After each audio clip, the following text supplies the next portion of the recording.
Allez, un député NFP, donc Nouveau Front Populaire, demande à l'Assemblée de ne plus utiliser l'expression « travail au noir ». La formule est raciste selon lui. Qu'est-ce que vous en pensez, tiens, vous Valérie Benhamoum? Non, mais je trouve que là, ça va beaucoup trop loin. Je sais pas, alors on n'a plus le droit de rire jaune. Et, non mais on n'a pas le droit une arme blanche c'est aussi péjoratif parce que c'est un couteau et que ça va blesser quelqu'un. Un mariage blond. Non mais je trouve que c'est vraiment mariage dommage. Blanc, c'est très péjoratif. Non mais oui, en plus le mariage blanc c'est péjoratif. Non mais je trouve que c'est dommage parce que évidemment que la lutte contre le racisme, l'antisémitisme, c'est une lutte extrêmement importante et qu'on ne peut pas s'amuser avec ça et que ça décrédibilise ce combat voilà, avec des discours un peu excessifs qui ensuite sont contre-productifs parce qu'ils vont braquer les gens. Voilà. Exactement. 01 80 20 39 21, vous nous appelez au standard d'Europe 1 pour réagir là-dessus. On finira par Gauthier Lebret qui a l'air extrêmement énervé à mon avis. Même pas énervé, dépité. Dépité. Ah ouais. La bêtise est en train de gagner à peu près tous les coins de la société. Voilà. Bon, vous allez nous en parler dans un instant, parce qu'il n'est pas bien. D'Artigol, Olivier. Non, mais concernant la France Insoumise, on peut en sortir une tous les jours. Oui, il n'est pas de la France Insoumise, il est du groupe GDR. On peut même les communistes. On peut même faire. Quel est son nom? Il s'appelle Frédéric Maillot et il n'est pas LFI, il est communiste. Bah, je ne le connais pas. 6e circonscription de la Réunion. Raté, il est ultramarin. Ultramarin. Oui, donc rattaché au groupe GDR. Et on peut en sortir une par jour. On peut même feuilletonner. Bah alors, c'est ce qu'on fait. Mais cela ne veut pas dire que la société dans son ensemble en est rendue là. Est-ce qu'on peut rappeler d'où vient cette expression déjà, tout simplement? D'où vient cette expression? Voilà, cette expression, elle vient du Moyen-Âge. À l'époque, tous les travaux devaient être réalisés en plein jour. Exactement. Et le travail de nuit était strictement interdit pour éviter des trop longues journées pour le labeur des travailleurs. Et donc, certains seigneurs, pour pas qu'on prenne de retard, tout de même, après la tombée de la nuit, obligeaient les ouvriers, les serfs à travailler. Et donc, ils travaillaient dans la pénombre, donc ils travaillaient au noir. Et c'est de là que vient l'expression, tout simplement. Voilà, exactement. Oui, Gauthier. Écoutez, ce député, personne ne le connaissait. Personne ne le connaissait, ce député. Il a fait son petit buzz. Parce que maintenant, nous sommes dans une Assemblée nationale qui s'est tiktokisée. Tout le monde veut son petit quart d'heure warolien de gloire. Donc, au lieu de l'avoir avec quelque chose d'intelligent, c'est la bêtise qui prime, l'outrance qui prime. Effectivement, on pourrait croire qu'il est de la France Insoumise parce qu'il y a un concours Lépine de la bêtise à la France Insoumise, mais même pas. Il est du Nouveau Front Populaire et du groupe communiste GDR. Valérie a très bien rappelé l'origine de cette expression qui n'a strictement rien à voir avec la couleur de peau. Dans ce cas-là, on ne s'habille plus en noir aux enterrements. C'est raciste aussi de s'habiller en noir aux enterrements. Il est allé plus loin. Il a dit qu'il ne fallait plus aussi utiliser l'expression broyer du noir. Enfin, il est du parti politique réunionnais. Oui, il est dans le groupe communiste. 6e circonscription. Excuse-moi Olivier, je sais que voilà, il y a des liens d'amitié entre toi et le groupe GDR, mais enfin il est du groupe GDR. J'essaie de... Oui, donc c'est vraiment tout pour se faire connaître, tout pour exister, quitte vraiment à dire n'importe quoi et d'énormes bêtises. Et effectivement, ça entache le combat antiraciste, qui est un combat noble, mais c'est tellement n'importe quoi, c'est le degré zéro de l'argumentaire, du débat politique. Donc qu'est-ce qu'on fait? On empêche les gens d'utiliser l'expression travail au noir, on va leur mettre des amendes, c'est ridicule. C'est tout bonnement ridicule en fait, c'est tellement bête que ça vaut même pas d'y porter trop d'attention. On a des auditeurs qui nous appellent au 01 80 20 39 21 et on a avec nous Nicolas. Bonjour Nicolas. Bonjour à toute l'équipe. Merci Nicolas d'être avec nous. Vous nous habitez du Rhône, vous appelez du Rhône-Alpes, hein? Absolument, à côté de Lyon. À côté de Lyon, toujours, c'est ça, vous n'avez pas bougé, Nicolas. Je n'ai pas bougé. On s'est eu hier, non, Nicolas, au téléphone? Non, j'aurais aimé, Avant-hier une prochaine fois peut-être. C'est ma première intervention. Non, c'est pas vrai. Ah, oui. Alors je sais, vous êtes certainement un ex de Valérie Benhamoum. Voilà, c'est ça. Je n'ai pas eu cet honneur, malheureusement. Soyez patient. Ça risque d'arriver. Pour être son ex, c'est ça? Oui, vous inquiétez pas. Vous savez, Nicolas, ça peut arriver à n'importe quel moment. Merci d'être avec nous, Nicolas, sur Europe 1. En tout cas, ça nous fait bien plaisir. Vous faites quoi dans la vie? Écoutez, je suis demandeur d'emploi pour l'instant. Très bien. Dans quoi, Nicolas? Dans le transport terrestre. Voilà, si jamais des employeurs sont à la recherche de cadres en direction des opérations ou direction commerciale, je suis à leur disposition. Voilà. Vous nous appelez 01 80 20 39 21, comme ça on vous donne les coordonnées de Nicolas, vous le rencontrez, il trouve un travail, et comme ça, au moins, voilà, on aura gagné notre journée aujourd'hui, hein, mon Nico? Absolument. Merci Nicolas. Vous vouliez réagir à cette affaire? Je pense que ça vous a fait rire.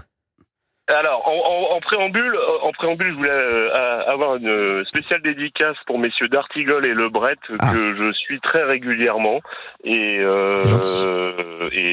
voilà, et j'aime leurs analyses, leur tact et leur justesse. Ouais, bah, vous voyez ou pas, mais c'est vrai, surtout les deux ensemble, c'est vraiment. En plus, on fait la paire. Mais vraiment, mais c'est les deux ensemble. Bien sûr, on s'adore. C'est incroyable. Hein. Non, mais moi, vous voyez, je suis d'accord avec pratiquement tout ce qu'ils disent, tous les deux. Surtout qu'on ne dit pas la même chose. Mais vous savez, je les aime comme mes enfants, vous savez, Nicolas. Je ne sais pas qui je préfère entre les deux. Moi aussi, moi je sais. Moi je sais. Non. C'est assez clair. Ça ne veut rien dire. Non, mais je le vis bien. Ça ne veut rien dire. Bien sûr, j'ai un chouchou. Nicolas, oui, vous vouliez nous dire. Oui, je voulais simplement vous faire part de plusieurs choses. Quand j'ai lu l'article ce matin, dans un premier temps, j'ai hurlé de rire. Parce que c'est d'une bêtise redoutable et je pense que c'est quelque chose qui pourrait rentrer dans le top 3 des blagues politiques, quoique celle de monsieur Giacobelli avec la fourniture de drogue en circuit court entre monsieur Carbra et monsieur Boyard, je la trouve quand même relativement exceptionnelle. Alors c'est quoi alors Gauthier Lebret pense que c'est lui qui a sorti la vanne. C'est lui, oui. C'est merci. Lui. Vous l'avez sorti tous les deux. On va la rappeler. J'avais pas vu que Laurent Giacobelli avait fait la même vanne que moi. On va la rappeler la blague alors. Hein. J'ai dit, il aurait dû, ce monsieur Andy Carbrat qui s'est donc fourni sur un quai de métro à un mineur, aurait dû directement aller se fournir chez son comparse Louis Boyard. Ça aurait fait circuit court au sein de l'hémicycle de la France Insoumise entre le dealer et le consommateur. Mais non, monsieur Giacobelli l'a reprise ou non, c'est lui qui l'a reprise. Non, à mon avis, tout le monde a eu la même idée, hein, Nicolas. Ça, je veux dire, Gauthier l'a dit un matin très tôt sur le matinal. Ah oui. Non, j'ai dit ici. Alors, il a dit ici. J'ai essayé de dire. Mais il fallait dire oui. Les gars, quand vous dites, et c'est un camoulox, quand vous dites député, drogue, livraison, pensez tout de suite à Louis Boyard. Bien sûr. C'est comme dans Pyramide à l'époque, on mot de passe. Bah oui. Donc voilà, forcément, Vous voulez trouver. En 3. Député, oui. Député, je vais dire. Non, pas tout de suite. Voyez pas. Député, il faut dire. LFI. LFI. Drogue. Ici. Vous avez plein de choix maintenant. Si vous dites juste député LFI drogue, maintenant, il y a plusieurs choix possibles. Exactement. Ouais, il faut rajouter. Andy Carbrat, Louis Boyard. Merci. Vous êtes bien agité aujourd'hui. Oui, dis donc, c'est vendredi. Attention. Vous vous souvenez de vendredi dernier? Quoi? C'était très bien. Ah oui, c'est vrai. Non, mais D'Artigol, tous les vendredis, il est très excité parce qu'il voit sa femme. Non, mais c'est vrai. Il la voit pas de la semaine. Et le vendredi, il commence à s'agiter dès 16h25. La pression est forte, si vous voyez ce que je veux dire. Non, mais c'est rigolé. Il est comme un chien à la queue. Non, mais c'est insupportable. C'est insupportable. Merci. Nicolas, vous restez avec nous sur Europe 1. Vous restez avec nous sur Europe 1. Nicolas, vous allez nous dire ce que vous pensez de tout ça. Il y a Antoine qui est avec nous, il y a Frédéric, il y a Laurent. On rappelle l'info, un député NFP demande à l'Assemblée de ne plus utiliser l'expression travail au noir. La formule est raciste selon lui. Vous nous appelez 01 80 20 39 21 et il est 16h34. On est sur Europe 1 et c'est vrai qu'on parle de cette affaire. Un député NFP demande à l'Assemblée de ne plus utiliser l'expression travail au noir. Alors, on a pas mal d'auditeurs qui nous appellent forcément. Il y en a qui en rient, il y en a qui en rient beaucoup moins. Nicolas, lui, a choisi d'en rire.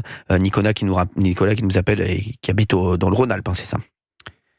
Tout à fait. Merci. Oui, dans un premier temps, ça m'a fait hurler de rire et je me suis dit, écoute mon garçon, toi qui es un martien pollueur, il faut impérativement que tu exiges que Europe Écologie Les Verts laisse tomber ta couleur de représentation parce que franchement, ça me choque moi en tant que martien pollueur. Oui. Bon, non, après le rire, c'est avant tout autre chose qui moi me choque. Mais c'est quelque chose qui est insidieux et en place depuis très longtemps. C'est que ce monsieur donc qui est classé à gauche, la gauche est toujours le parti qui défend l'antiracisme, etc. Alors qu'en fait on est là non pas pour vivre ensemble mais pour faire société. Et on n'est pas black blanc beurre, on est une nation.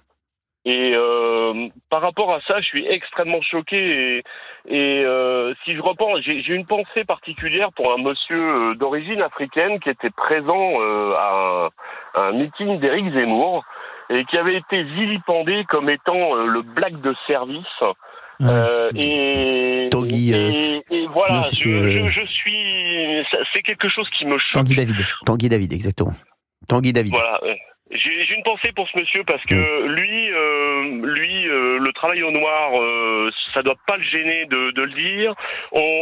Ces expressions, quand on commence à modifier la langue, si on relit 1984 de George Orwell, on s'aperçoit que la modification de la langue, c'est quelque part, on s'approche du totalitarisme. Et faire le buzz, comme disait Gauthier Lebret tout à l'heure, c'est quelque chose qui, de mon point de vue, est particulièrement juste. Mais tout ça, ça s'approche de la technique de Baby Chavez, notre Jean-Luc Mélenchon local, qui systématiquement veut tout contester. On conteste la langue, on conteste les positions, on conteste tout. Tout ça, c'est fait pour déstabiliser les choses. Et je trouve ça absolument dégueulasse. Parce que c'est justement ce genre de position qui permet de ficher les gens, etc. On est dans une nation où il n'y a pas de statistiques ethniques. Et ben j'en suis très très fier. Exactement. Nicolas, on va écouter d'ailleurs, parce qu'on a le sonore de ce député, donc c'est Frédéric Maillot. Regardez ce qu'il a dit, écoutez plutôt ce qu'il a dit. Ça sera hyper rapide, c'est juste partager avec vous un ressenti sur la sémantique employée dans notre bel hémicycle, sans tomber dans un jugement de valeur, mais pourquoi parler de travail au noir? On pourrait pas utiliser plutôt travail dissimulé? Pourquoi à chaque fois que ça serait négatif, ça serait le mot noir qui serait employé? Liste noire, mouton noir, broyer du noir, et pourtant on dit bien vote blanc et personne n'aura choisi. Justement. Voilà, et il y a des applaudissements quand même, il y a quelques applaudissements. Oui. Ils doivent venir du nouveau Front Populaire, peut-être même de la France Insoumise. Oui, mais... oui Fabien. Non, mais un mouton noir, moi j'ai des moutons noirs, c'est les meilleures tondeuses. Dans les pâturages. Non mais si on interdit le mot, mais c'est même pas, il y a pas de connotation raciale quand on dit un mouton noir, le problème, une vache noire, enfin ça n'a rien de le problème c'est qu'il y a, n'importe quoi. Moi je pense que c'est en disant ça qu'on pointe du racisme, en fait, c'est eux. Il est là le racisme. Mais vous savez, je réfléchissais en venant, et ce matin quand on en a parlé aussi, je cherche des arguments à opposer à cela. C'est dur de trouver des arguments parce que c'est tellement surprenant. C'est tellement le summum de la bêtise que trouver des arguments rationnels à rétorquer. Alors on peut rappeler l'origine, comme l'a fait Valérie, de cette expression qui n'a strictement rien à voir avec la couleur de peau, mais on en est à un tel niveau que c'est parfois dur de trouver des arguments rationnels à opposer à cela. Mais est-ce qu'ils accepteraient par exemple qu'on ne parle plus de la traite noire? Parce que pour le coup c'est un événement gênant, historique et normalement c'est une mémoire qu'on évoque de ce côté-là de l'hémicycle. Oui, mais ça. Mais en fait, ça nous fait aller sur un terrain de réflexion irrationnel. On ne l'évoque pas que de ce côté-là de l'hémicycle, on l'évoque partout. Et ça, au contraire, ça aurait été plus intelligent. Voilà, de dire ça et de dire qu'on. Faut-il rebaptiser la mer Noire aussi? Non, mais merci. Qu'est-ce qu'il raconte, lui? Ah oui. Mais c'est juste. Oui, faut-il rebaptiser la mer Noire? Alors il paraît que moi je vous le dis, j'ai même des gars qui étaient énervés parce que l'océan Indien, attention. C'est facile. Merci. Non, Nicolas. mais vous savez qu'il y a un courant du féminisme aussi qui dit par exemple qu'il faudrait enlever cette règle de français qui vaut que le masculin l'emporte sur le féminin. Oui. Donc on est dans ce courant de pensée-là. Alors ça c'est encore autre chose. Oui, mais voilà, on est dans cette logique intellectuelle qui est de dire la sémantique a un sens et donc la langue est discriminante. Il faut l'adapter à la réalité de notre vie quotidienne. Moi, je ne crois pas. Je crois qu'il faut différencier cette sémantique qui n'est aucunement en rapport avec ce que l'on peut vivre au quotidien. Pourquoi on ne dit pas une cheval? Non mais c'est vrai. Voilà. Oui, mais bien sûr. Ça, tout est possible. Exactement, tout est possible. Merci Nicolas d'avoir été avec nous sur Europe 1. Au plaisir. Merci beaucoup Nicolas. On a Antoine qui est avec nous. Bonjour Antoine. Oui, bonjour. Bonjour à tous. Antoine, bonjour. Du Rhône-Alpes également. Oui, du Rhône-Alpes de Valence précisément. Exactement. Vous faites quoi dans la vie Antoine? Technicien d'essai. D'essai, d'accord. Je bosse dans une entreprise, je teste les produits d'une entreprise. Si vous voulez tester quelques Nicolas, l'auditeur. Comme Nicolas, l'auditeur précédent, c'est ma première fois. Très bien. Écoutez, merci Antoine. Merci Antoine d'être avec nous. Merci à vous en tout cas. Ça nous fait bien plaisir. Vous nous écoutez souvent sur Europe 1, 16h, 18h? Tous les soirs après le travail et de temps en temps sur TPMP quand ma compagne le veut bien. Ah d'accord, très bien. Vous savez quoi, la prochaine fois vous allez m'appeler avec votre compagne, je vais lui parler, d'accord Antoine? Comme ça vous allez me la passer. Lundi, vous savez ce qu'on fait, vous m'appelez avec elle, d'accord? Ça marche, on va essayer. Merci Antoine, merci d'être avec nous. Qu'est-ce que vous en pensez de ça? C'est encore du buzz, hein? Ouais, pour moi c'est du buzz. Enfin, soit c'est de la méconnaissance historique, ce que je pense pas. Je pense plutôt que c'est du buzz. Comme d'habitude, on voit que le parti de gauche, donc en France, que ce soit le NFP, les communistes, les écologistes, sont toujours dans la recherche de buzz et utilisent une expression de la langue française à des fins qui sont pas correctes, on va dire. Le mot noir n'est pas du tout pour être péjoratif, mais plutôt une expression de langue qui, voilà, encore une fois, c'est pour faire du buzz de la part de la France Insoumise, du NFP et de tous leurs collègues. Non, mais c'est sûr, mais le truc aujourd'hui, Antoine, c'est que moi je pensais à quelque chose quand même. Bien sûr qu'il y a le buzz, mais aujourd'hui on est quand même et la France est dans une situation, excusez-moi, extrêmement compliquée, et on attend de nos députés qu'ils essaient de trouver des idées pour sauver la France et pour sauver le quotidien des Français, plutôt de se dire le matin avant de partir à l'Assemblée, qu'est-ce que je vais pouvoir trouver comme buzz pour faire le malin et pour qu'on parle de moi et pour qu'après je me fasse un nom. Je vais vous dire, Antoine, moi je me suis rendu compte d'une chose qui est incroyable. Je vous jure, ils courent tous après la notoriété. Et c'est ça qui est dingue. Et c'est incroyable. Ils courent vraiment tous après la notoriété. Ils veulent tous être connus. Ils veulent tous avoir leur quart d'heure de gloire, voire plus. Et ils pensent qu'il y a une chose, c'est leur carrière personnelle, et se dire, je vais faire ça, je vais peut-être faire un peu de buzz, on va me connaître, on va m'inviter sur les plateaux, même si c'est un buzz même négatif, et bien au moins ça va me permettre de me faire connaître. Et je vous jure, c'est incroyable, Antoine. Moi j'étais pas dans le... Je faisais pas du tout de politique avant, dans mes émissions, etc. Mais en faisant, je me suis rendu compte, en fait, que ce n'était que des gens, et la plupart, qui cherchaient de la notoriété. Donc, ça veut dire qu'ils pensent qu'à leur carrière personnelle, mais ce garçon qui est très sympathique, certainement, je l'ai vu, il a l'air très sympa en plus, vraiment, il a l'air sympathique. Mais il s'est dit, tiens, moi aussi, je vais faire mon buzz. Pourquoi moi je serais... Donc il a dû trouver ça, il a dit, tiens, je vais le dire à l'Assemblée, tout le monde va le reprendre derrière, tous les médias vont le reprendre, et puis ça va me faire un buzz, et puis ça va commencer à me faire un nom, parce qu'on ne connaissait pas du tout Frédéric Maillot. Là maintenant, Frédéric Maillot, ce sera celui du travail au noir. Ça porte un nom, cette stratégie, le coup d'éclat permanent. Exactement. Le coup d'éclat. Sandrine Rousseau en est la chef de file. Mais qu'il le fasse sur de vrais sujets. Parce qu'à la limite, vouloir se faire connaître, pourquoi pas, qu'on est dans un début de mandat parlementaire. Il y a par exemple la Miss Nord-Pas-de-Calais. Qui subit une campagne de racisme sur les réseaux sociaux inacceptable. Là, c'est un vrai sujet. Bien sûr. Plutôt que d'aller vers le travail au noir, etc. Au-delà de ça c'est un vrai sujet. Mais il y a aussi tous les sujets des Français. Il y a le sujet des agriculteurs, je le dis tous les jours. Il y a le sujet, les mecs, il y a le sujet de la Martinique, la Guadeloupe, de ce qui se passe dans les dom-toms, la Martinique. Vous savez, quand vous avez le pain à 25 balles. Non, mais vous savez vu ce qu'ils ont ils ont des coupures d'eau, ils ont plus d'eau. Vous savez ce qui se passe aujourd'hui en Martinique? Il n'y a pas d'urgence. Excusez-moi, même sur la Martinique, je fais une petite parenthèse.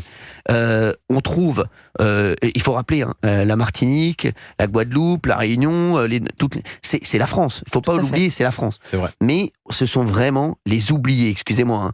Parce que moi, quand je vois, et je dis pas qu'il ne faut pas les aider, mais la semaine dernière, on a donné 3 milliards à l'Ukraine. Là, on donne 100 000 euros, 100 millions au Liban. On a donné quoi pour la Martinique, là, actuellement? Non, mais les mecs, sans rigoler, excusez-moi. Alors, c'est vrai que c'est pas grave ce qu'il a dit sur le travail au noir, mais en fait, ça reflète le manque. Excusez-moi, c'est pas possible. Il y a des priorités aujourd'hui. La Martinique, aujourd'hui, vous vous rendez compte de ce qui se passe là-bas? Il y a des mecs, moi j'ai des amis, même des potes qui habitent même aussi en Guadeloupe, c'est extrêmement compliqué.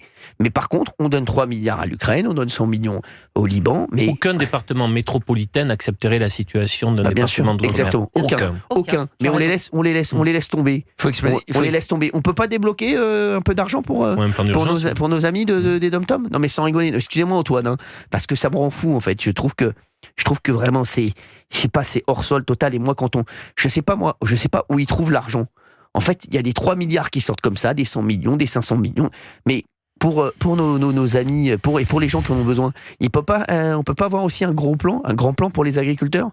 Dire, voilà, on va mettre, un milliard, voilà, on va débloquer 1 milliard pour un plan pour les agriculteurs, pour essayer un plan d'urgence pour sauver nos agriculteurs? Non, mais c'est ça que je comprends pas. Moi, excusez-moi, peut-être que je suis bête. Mais bon, en tout cas, vous allez me dire, c'est pas la même poche, c'est pas le même portefeuille. Moi, je suis désolé, une entreprise, ça se gère dans sa globalité. Après, peut-être tu peux me tromper. Oui, Antoine? Non, mais vous avez raison. Dans tous les cas, pour revenir aux députés, la place est bonne. Du buzz, un mauvais buzz reste quand même du buzz. Du moment qu'on fait parler d'eux, du côté du NFP, c'est à qui sortira la plus grosse bêtise, on dirait. Non, mais c'est sûr. Mais aujourd'hui, Antoine, on peut en rire. Mais je pense que aujourd'hui, les Français, ils ont plus envie de rire. Avec les députés, ils ont plus envie de rire parce que ils sont dans une telle précarité, dans une telle urgence, qu'ils ont plus envie de rire. Ça les fait même plus rire parce qu'ils se disent, il ferait mieux de penser à nous. Donc c'est pour ça que c'est quand même malvenu. Merci Antoine d'avoir été avec nous. 7 000 € par mois. Exactement. Oui, c'est bonne. Et vous savez que député européen, je crois que c'est 12. Hein. Oui. C'est les mieux payés. C'est aligné sur les députés allemands qui sont les mieux payés de l'Union européenne. Je voulais juste donner un chiffre pour illustrer ce qu'on dit sur les territoires ultramarins. Les prix en moyenne sont supérieurs entre 9 à 16% par rapport à la métropole. Exactement. Et Mayotte. Non mais c'est n'importe quoi. Vous savez pas ce qui se passe là-bas. C'est n'importe quoi. Vous avez non mais du pain.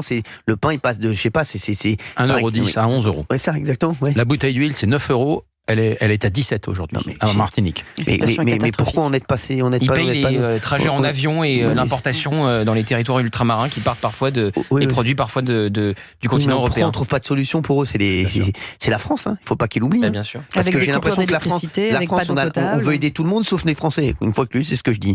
Et on veut aider tout le monde sauf les Français. Excusez-moi. Ce que j'ai dit la semaine dernière, pour moi, ça se vérifie là.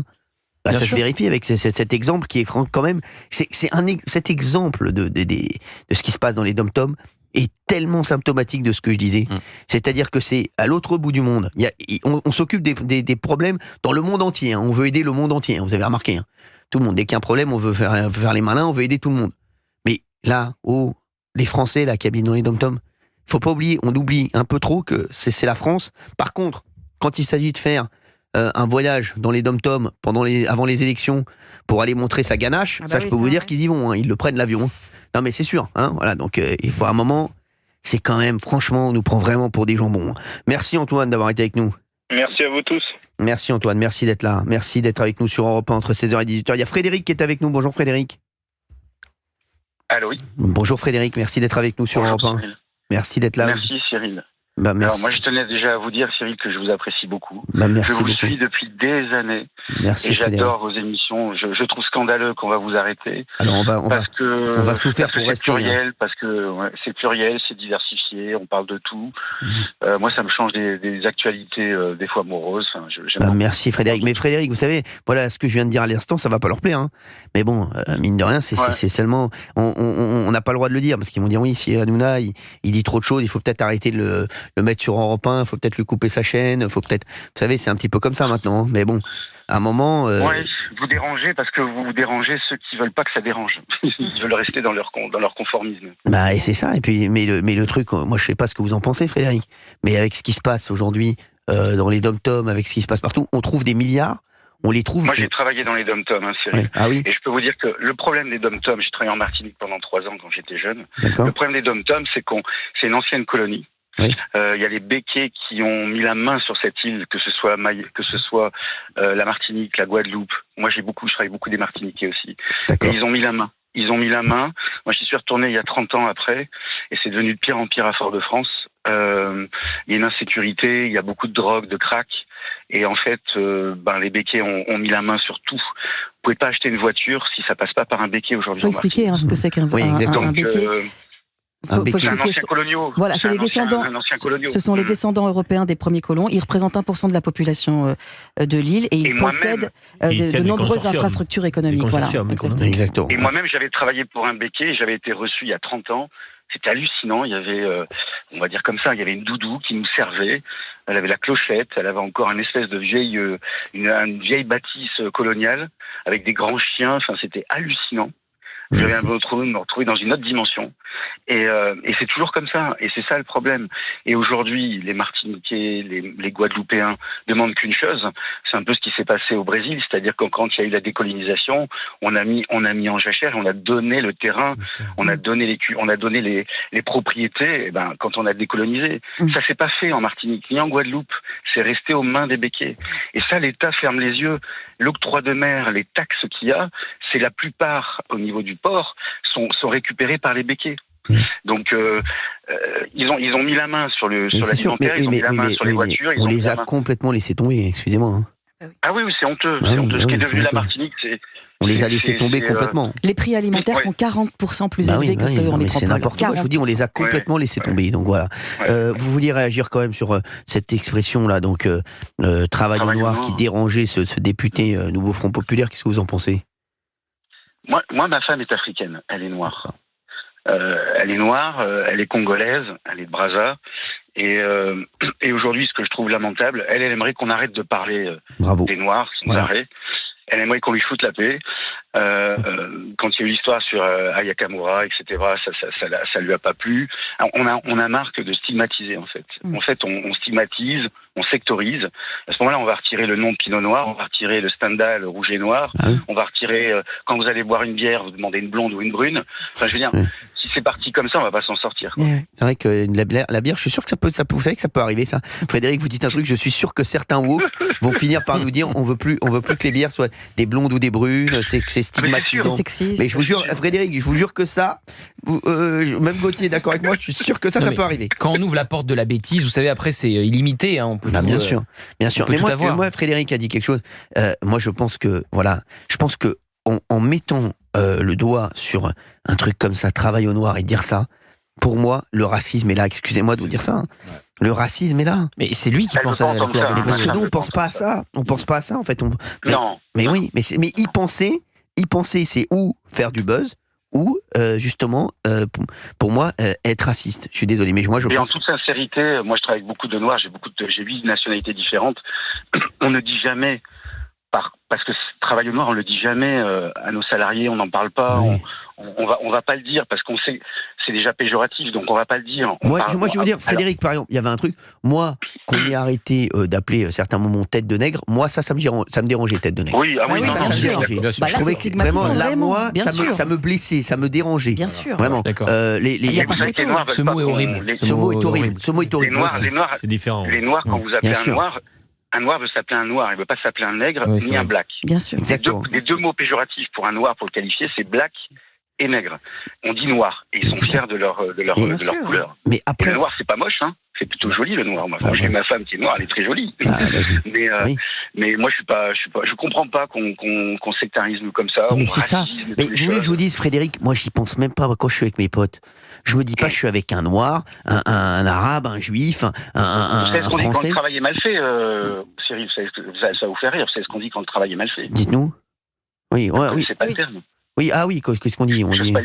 Non mais quoi? Oui, mais ça pour moi, ça me dérange par contre. Ah bah oui, ça c'est péjoratif. Ça c'est très clairement. Ça c'est très clairement péjoratif. Ça pour moi, c'est raciste. Bien sûr. Moi, je vais vous dire, tête de nègre, ça c'était inadmissible. Il y avait des biscuits quand même, les mecs, qui s'appelaient les bamboulas. Mais bien sûr. Bien sûr. Je vous le dis. Est-ce que vous vous rendez compte de ce racisme? Comme la pub sur le chocolat, là. Mais bien sûr. Le chocolat Banania. Ça, c'est honteux. Ça, voilà. Je veux dire, quand on revoit ça, on se dit, mais comment ça a pu être fait? Comment ça peut exister? C'est une conséquence directe du colonialisme, en plus. Exactement. Et donc ça, même moi, je pouvais pas regarder ça. Ça me dérangeait vraiment beaucoup. Bien sûr. Moi, à la boulangerie, quand j'entendais les mecs, ça me dérangeait vraiment. C'était vraiment, je vous dis, c'était heurtant. Mais là, ça n'a rien à voir. Travail au noir, ça n'a rien à voir. Puisque ça a une histoire en plus. Je vous le dis, c'était que les gens qui travaillaient à la tombée de la nuit. On l'a dit tout à l'heure avec. Et puis le racisme ne se pose pas là. Vous savez, quand ils parlent de ça, travail au noir, il ferait mieux d'appliquer la loi qui avait été votée sur les CV qui sont, qu'on doit sélectionner les candidats sans photo, etc. Bien sûr, les CV. L'anonymat. Et aujourd'hui, il y a encore du racisme à l'embauche, il y a encore des préjugés sur l'embauche. C'est là qu'il faut se battre. C'est pas sur ça. C'est pas sur des noms comme ça. Ça veut rien dire. Et je vais dire, moi, Frédéric, vous verriez mes équipes, et en tout cas mes équipes vraiment qui travaillent avec moi. Il y a vraiment, moi, c'est vraiment au talent. Vraiment, et vous le savez. Mais vraiment, c'est au talent. Mixité, calibration. Oui, ça m'étonne pas. Je vous le dis, c'est au talent. Et d'ailleurs, je remercie les équipes qui travaillent avec nous sur On marche sur la tête, qui sont formidables. Ils sont 3. Ils sont exceptionnels. Ils travaillent comme des fous et ils sont exceptionnels. Voilà, je vous le dis. Et nous, il n'y a pas de. C'est au talent, c'est au travail et c'est à la confiance. Donc voilà, ils font un travail exceptionnel. Vous êtes trop entier, c'est pour ça que ça dérange. Je suis comme une noisette, je suis entière. Merci Frédéric d'avoir été avec nous. Je vous embrasse fort, Frédéric. Merci d'avoir été avec nous sur Europe 1.